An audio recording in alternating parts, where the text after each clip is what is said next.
Guys, andyan na si Mother. My God. Look at the fire in her eyes. I can sense it. Today, it's gonna be chaotic. Nak, yung vape ko. Here, Nay. Oh my God, Nay, kinakabahan ako for you. Nay, ready ka na ba, Nay? I was born ready. Period.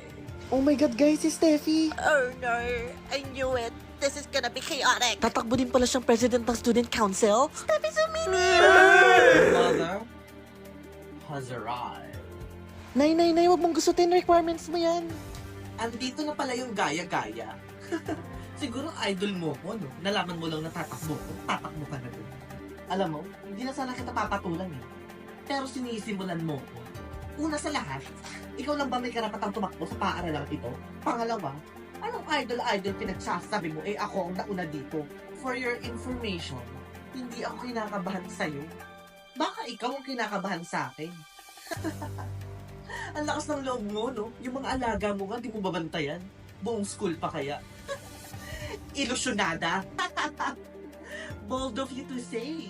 Eh, yung mga anak mo nga, patagong nagre-rebelde sa'yo. Hindi mo alam, di ba?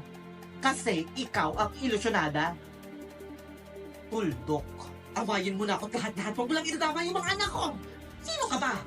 Isa ka lang naman hamak na pinaglumaan dito sa Wattpad University. Magkakaalaman tayo pagkatapos ng eleksyon na to.